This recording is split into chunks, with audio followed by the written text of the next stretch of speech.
السلام علیکم ورحمۃ اللہ وبرکاتہ۔ امید ہے آپ سب خیریت سے ہوں گے۔ ایک دن کا ذکر ہے کہ حضرت ابن عباس رضی اللہ تعالیٰ عنہ، جو کہ نبی اکرم صلی اللہ علیہ وسلم کا چچا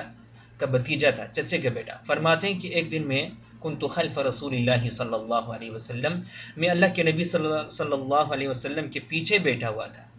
اتنے میں آپ صلی اللہ علیہ وسلم نے فرمایا، یا غلام انی اعلمک کلمات، اے بچے میں تمہیں کچھ چیزیں سکھاؤں، کوئی کلمات میں تمہیں دعائیں سکھانا چاہ رہا ہوں۔ پھر فرمایا اللہ کے نبی صلی اللہ علیہ وسلم نے، احفظ اللہ یحفظک، تو اللہ سبحانہ و تعالیٰ کے حدود کی، تعلیمات کی، احکامات کی حفاظت کر، اللہ سبحانہ و تعالیٰ تمہاری حفاظت کرے گا۔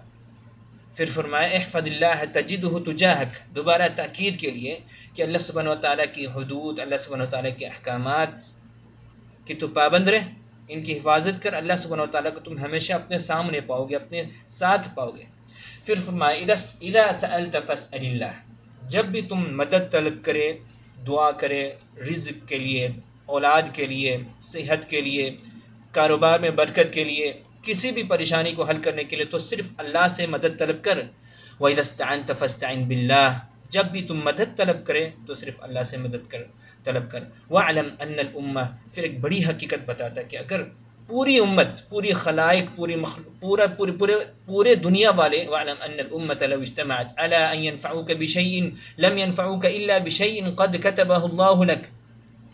اگر تمہیں فائدہ پہنچانے کے لیے پوری دنیا والے اکٹھے ہو جائیں تو تمہیں کوئی فائدہ نہیں پہنچا سکتا سوائے اس کے جو اللہ سبحانہ وتعالیٰ نے تمہیں لکھا ہوا ہے، تمہارے حق میں جو فیصلہ ہوا ہے۔ وَاعْلَمْ أَنَّ الْأُمَّةَ لَوْ اجْتَمَعَتْ عَلَىٰ أَن يَضُرُّوكَ بِشَيْءٍ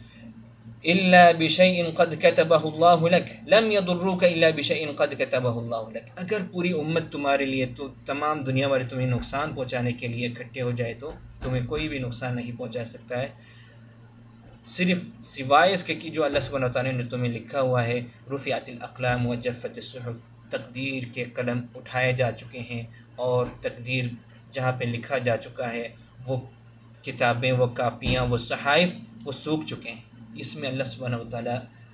پر توکل کرنا اور اللہ سبحانہ وتعالیٰ سے مانگنا، صرف اسی سے مانگنا، اسی کے سامنے اپنی حاجت کو رکھنا، اسی کے سامنے اپنے دل کی آرزو اور تمناؤں کو رکھنا، یہ اللہ کے نبی صلی اللہ علیہ وسلم نے سکھایا۔ اور اللہ پر توکل و بھروسہ کیسے کرنا ہے، یہ بھی اللہ کے نبی صلی اللہ علیہ وسلم نے سکھایا۔ اللہ سبحانہ وتعالیٰ ہمیں عمل کی توفیق عنایت فرمائے۔